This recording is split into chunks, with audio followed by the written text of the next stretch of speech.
Grenoble Street Art Fest 2018 vous propose Pochoir sonore, une série de rencontres avec les artistes présents sur le festival. Invités de ce numéro, MC Baldassari et Skio, deux des artistes qui ont peint les tramways de Grenoble. Eh bien c'est parti, bonjour, nous sommes en compagnie de MC Baldassari et de Skio. MC bonjour. Bonjour. Skio bonjour. Salut. Alors vous vous êtes retrouvés tous les deux en compagnie de deux autres graffeurs sur des rames de tramway de Grenoble. Vous venez pour l'un de Paris, pour l'autre du Canada. Alors la façon de travailler est complètement différente de ce que vous aviez l'habitude de faire auparavant, de travailler en groupe, ou alors en étant une femme et un homme, on a bien su travailler chacun dans son coin et de ne pas déborder sur l'autre. Non, je pense qu'on avait chacun notre côté du tram, mais c'est toujours pareil. On se motive les uns les autres. C'était assez court comme délai. On se parle, on regarde ce que les autres font, on s'encourage. Et le côté homme-femme, je pense pas que ça fasse aucune différence à aucun niveau, mais c'est ça. C'est un kiff complet, non, de pouvoir se prendre un tram, non pas à l'arrêt, dans une gare un petit peu désaffectée, ou alors en tout cas en pleine nuit, de pouvoir avoir l'autorisation de se mettre dessus et de se dire bah c'est bon, on va y aller. Oui, un petit côté perturbant d'être dans un dépôt de train et d'être en plus tout seul, avec plein de bombes de peinture et d'être autorisé à peindre. Bon, c'était assez speed, c'était pendant 2 jours, du coup il y avait quand même la pression qui était là. Mais oui, ramener 200 bombes de peinture dans un dépôt de train, c'est quand même un fantasme pour tout graffeur. Ouais. Alors comment on s'y prend ? Vous étiez arrivé avec un projet que vous avez respecté vraiment à la lettre, au cordeau, ou alors au fur et à mesure que vous avancez sur les rames, vous vous êtes dit bah quand même, avec la longueur et avec la surface, on va peut-être essayer de faire autre chose. Pour le coup, on avait quand même donc fait une maquette et on avait une partie du visuel qui était déjà imprimée et installée sur les vitres. Donc imprimée sur du papier micro-perforé pour que la visibilité soit toujours présente. Donc en fait, on n'avait pas tellement la possibilité de dévier de la maquette qu'on avait fait au départ. Donc moi j'ai l'habitude d'improviser quand même assez souvent, puis de ne pas faire des maquettes trop précises au début, mais là dans ce cadre-là, j'ai quand même respecté mon dessin. Skio, pour toi pareil, ou alors t'es parti à l'aveuglette en disant allez, je fonce? Ouais, c'est pareil, vu qu'il y avait une partie qui était imprimée, on est obligé de respecter certains trucs comme les couleurs ou des trucs comme ça. Mais il y a des parties où du coup j'étais ou plus créatif ou un peu plus feignant, ou du coup j'ai simplifié, ou alors j'ai complexifié la chose et créé des nouveaux mouvements. Parce qu'en fait quand tu es sur le lieu et quand tu vois, quand tu es devant le tram, tu peux quand même t'autoriser à faire un petit peu de ton feeling, quoi. Parce que être derrière l'ordinateur et pas voir la vraie surface, c'est pas pareil du tout. Et là du coup tu travailles avec le corps, quoi. Et le corps, du coup tu peux le laisser s'exprimer et ça c'est cool. C'est vrai qu'il y a toujours des trucs inspirants.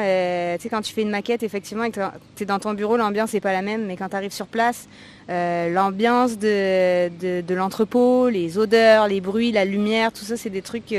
Moi, c'est pour ça que d'habitude, j'aime pas trop faire des maquettes vraiment préétablies, parce que je trouve que c'est important de se laisser imprégner un peu de l'endroit. Et c'est ça qui est cool avec ce genre de projet. Allez, j'ai l'outrecuidance de vous demander si c'est votre premier tram. Ah oui, c'est mon premier tramway. C'est pas mon premier truc sur des roues qui roulent, mais oui, c'est mon premier tramway. Et pour toi, MC ? Oui, premier tramway, moi j'ai pas du tout fait de vandale ou quoi que ce soit, je viens pas du tout de ce milieu. Et du coup, oui, premier tramway. J'ai déjà peint des voitures de manière légale, mais non, tramway jamais. Alors, ça veut dire qu'habituellement ton travail c'est principalement du mur, de la bombe, du pochoir, du collage. Enfin, d'où est-ce que tu viens exactement ? En fait, j'ai fait des études de design industriel et j'ai commencé à faire de l'illustration et de l'art en 2010 et de la murale en 2013. Et en fait, je fais du spray depuis de la canette, de la bombe, depuis 2015. Donc c'est ça, moi j'ai peut-être une formation un peu plus conventionnelle et c'est pour ça que ce matin j'ai pas été capable de signer mon nom à la bombe et faire du lettrage à la bombe, c'est pas du tout quelque chose qui est dans mes points forts. Alors voilà, moi c'est vraiment plus le dessin, l'illustration et en fait j'adore juste le faire sur d'autres échelles avec d'autres outils et être un petit peu en dehors de ma zone de confort. Et toi, Skilo? Ouais, en fait moi j'ai commencé la bombe sans savoir que c'était illégal quand j'avais, il y a une vingtaine d'années, un peu plus. Et ensuite j'ai rencontré vraiment des passionnés du graffiti qui collectionnaient les trains. Voilà, comme beaucoup. Sauf que c'est la peinture sur les trains qui collectionnait. Et ils faisaient beaucoup de pays. Et puis voilà, c'était vraiment une passion et limite c'était assez...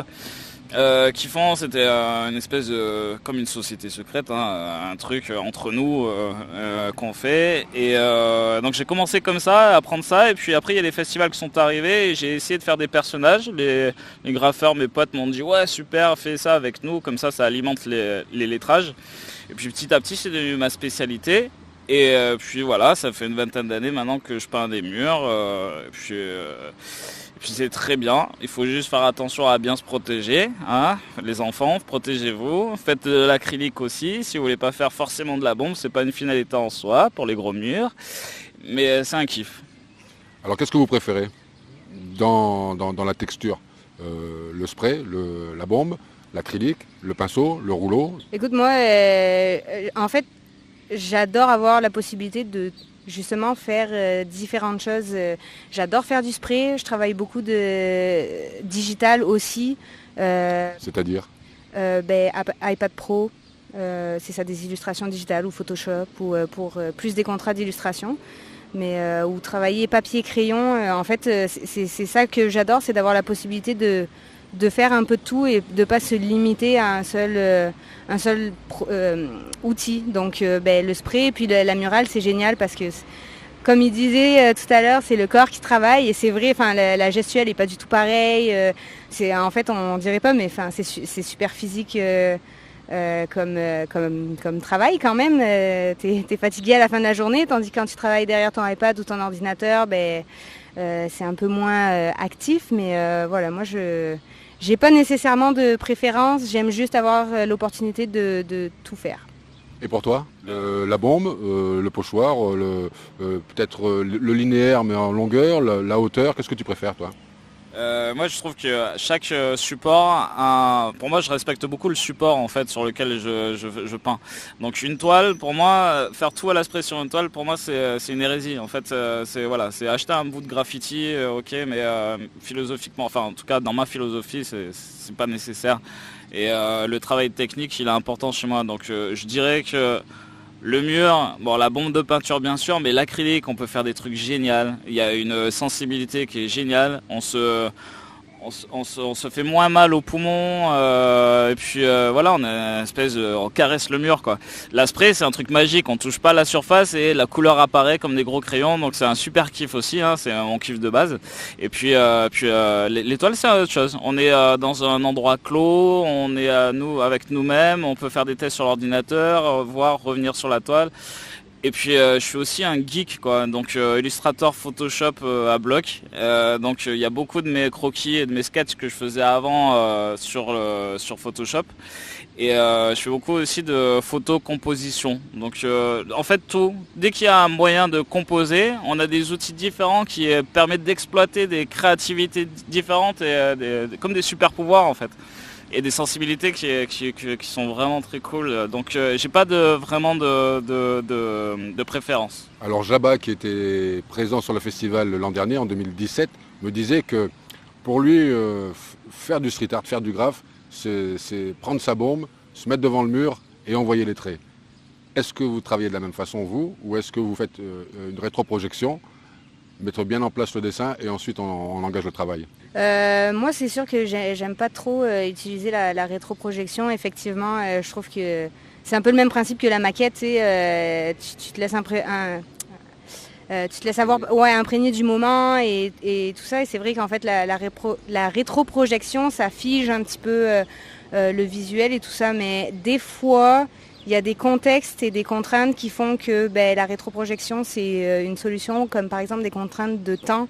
Des fois, il vaut mieux peut-être projeter que ne pas finir une murale. Mais c'est vrai qu'après, voilà, autant que possible, moi j'évite parce que je trouve qu'en plus c'est un très bon exercice de pratique et un très bon challenge aussi, de justement être capable de s'adapter, de se débrouiller en toute situation et être capable de redessiner ton petit croquis sur un mur qui fait 50 fois l'échelle. Enfin, je pense que à la fin, je suis plus fière de moi que si je projette. Ouais. Alors, et pour toi, Skio, S-K-I-O? Oui, c'est pareil en fait, je pense exactement la même chose. En fait, plus on fait un croquis carré, plus ça va être, on va agir sur le mur comme un robot. Lorsque on se laisse la possibilité de faire ses traits soi-même, on reprend un peu l'instinct qu'on avait quand on crée un dessin. Et du coup, si on fiche trop la chose, c'est comme ce qu'on faisait sur le bout de papier, mais le papier, ça fait 21 par 29,7 centimètres. Le mur, c'est autre chose. Les bras, c'est pas le doigt, c'est pas la main, c'est pas le poignet. Et puis oui, et puis il faut kiffer l'instant, regarder tout le temps une feuille de papier et la reproduire, voilà. Donc moi je suis assez vieille école, je suis assez révolté quand c'est apparu. Maintenant je peux comprendre qu'on s'amuse, voilà, comme ça laisse la possibilité de remplir des cases plutôt que de créer sur place. Bon, chacun son truc, quoi. Mais j'aimerais bien que les gens se cassent un peu plus les pieds à dessiner et à prendre des risques surtout. Il faut prendre des risques. Alors justement, les risques, ils étaient un peu mesurés sur ce que vous avez exécuté sur le tram. Est-ce que c'est un travail qui est une bonne visualisation de votre travail habituel lorsque vous devez faire des longueurs ou des travaux de ce type-là? Ou est-ce que c'est quelque chose qui est complètement nouveau et que vous venez pas de démarrer, mais en tout cas vous travaillez au fur et à mesure pour le faire évoluer? C'est sûr qu'il y a moi en tout cas, il y a des éléments un peu récurrents que j'utilise et tout simplement parce que c'est des choses que j'aime travailler avec. Justement, les fleurs, c'est quelque chose que j'adore dessiner. Et après, c'est vrai que j'avais quand même beaucoup de détails. Je me rappelle quand j'ai fait la maquette, me dire si je suis prise, je suis mal barrée parce que. Est-ce que je vais arriver au bout? Ouais, c'est ça. 2 jours, ça va pas être beaucoup pour faire ça. Et justement, j'avais pensé à même faire la projection parce que j'avais peur de manquer de temps. Et en fait, finalement, techniquement, finalement, j'ai juste tout tracé à la main et ça a super bien été. Et je suis rentrée vraiment dans le temps, mais c'était un petit peu, ouais. Disons que c'est un support différent. D'habitude, les murs ont des dimensions peut-être un petit peu plus conventionnelles, un petit peu plus carrés ou rectangles. Là, c'est vraiment un super long support. Des fois, je travaillais sur un wagon, puis je me disais, il m'en reste encore 4. Ah non, je suis rendue au dernier. Génial, tu sais. Non, c'est ça. En fait, tu te promènes le long de ton tram tout le long, puis c'est cool en tout cas. Je pense que tu avances tout le temps, justement, c'est ça, le fait d'explorer des nouveaux supports. Et la bombe, j'en fais, mais je suis vraiment pas expérimentée autant que Skio, par exemple, qui a des années de pratique et qui sait exactement ce qu'il fait. Encore une fois, moi, je suis pas capable de faire un lettrage au spray. Et du coup, c'est quand même... moi, je me suis challengée, je pense, au travers de ce projet, par le temps, par la dimension et un peu l'outil, c'était cool. Pareil pour toi, Skio, ou c'est quelque chose de nouveau? Oui, en fait, là, moi, ce que j'ai fait sur le tram, déjà, c'est un challenge. Hein. Il faut pas croire, parce qu'on a eu que 2 jours pour faire 44 mètres sur 3 mètres. Je sais pas, si vous imaginez, c'est énorme. Enfin, c'est le tramway en entier. Et on avait que des bombes de peinture. Hein. Ça fait quand même des petits trucs pour remplir. Et là, je me suis challengé à faire un nouveau style que j'ai testé sur toile, sur 2 toiles avant, mais jamais vraiment sur mur. Et là, vu qu'on a la possibilité de prendre énormément de bombes de peinture, du coup, je me suis lâché. Il y a énormément de couleurs dans tous les sens. C'est très colorful, c'est flashy. Et c'est très, il y a des phases graphiques, il y a 2 personnages qui sont un peu, voilà, les persos c'est des figures un peu emblématiques chez moi, de faire des persos un peu animal. Donc oui, je me suis challengé à faire énormément de choses un peu techniques, à faire 44 mètres en 2 jours, de 7h du matin à 18h, on était là-bas à peindre, on s'est bouffé de la bombe de peinture pendant 11 heures par jour, et puis ça fait 3 mètres de haut quand même, et du coup il fallait monter, descendre, déplacer la petite nacelle, prendre les bombes de peinture, 200 sprays, ça doit peser, je sais pas, 50 kilos. Donc ouais, tout ça fait que on est lessivé là, on est content, on va essayer de trouver d'ailleurs les tramways qui circulent dans la ville, mais ça a été un challenge et on a testé, enfin en tout cas pour ma part aussi, j'ai testé des nouveaux trucs sur une surface qui est super lisse, et c'est pour ça que les graffeurs kiffent peindre aussi sur des trains, c'est que c'est des putains de surfaces qui font plaisir. Alors je vais vous laisser aller à la rencontre des trams une fois terminé. Par contre, deux dernières questions. Où est-ce que l'on peut trouver vos travaux sur le net ? MC Baldassari, Baldassari, si vous tapez ça sur Google, il va sortir le site web, l'Instagram, le Facebook. De toute façon, il y a juste moi qui ai ce nom bizarre, donc c'est ça. Kyo ? Moi c'est Skio, SKIO, donc sur Facebook, sur Instagram c'est Skio1 avec le numéro 1, c'est skio.fr aussi sur internet, enfin de partout en fait, vous tapez Skio, dès qu'il y a de la peinture, du graffiti, c'est moi. Je vous remercie d'avoir pris un petit quart d'heure en notre compagnie pour nous parler de votre travail, de votre personnalité et de votre passage sur Grenoble. Merci beaucoup d'avoir participé à ce festival et à bientôt j'espère. Merci beaucoup à toi. Salut MC. Merci beaucoup. Ce numéro de Pochoir sonore est terminé. Réalisation Bruno Ravinsky pour Space Junk Art Centers. À très bientôt pour une nouvelle rencontre.